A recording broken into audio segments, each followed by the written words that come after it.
kuna makundi matatu au aina tatu za watu ambazo lazima ukutane nazo katika maisha yetu tunayoishi kila siku, hasa pale ambapo unakuwa na uhitaji wa kupata msaada.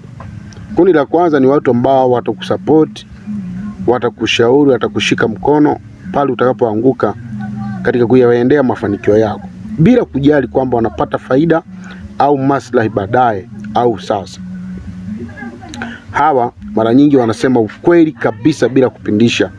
Ukikosea watakwambia, watakukosoa bila hiana, lakini pia ukipatia watakusifu. Kundi linalofuata ni kundi la pili, kundi la watu ambao wao wanategemea maslahi kutoka kwako au malipo au faida ya kila ambacho watakifanya.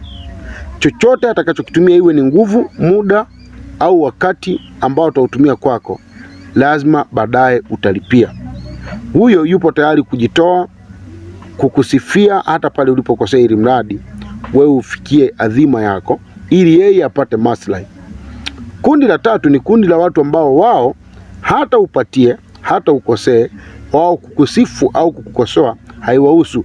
Yaani maisha yako ni yako, hakuna chochote wanategemea kwako, hawapati faida wala hasara. Hawa mara nyingi huwa hawana time na wewe. Ukipatia wanaweza kukusifu au wanaweza kukukosoa au wasifanye chochote. Hilo ni kundi la tatu.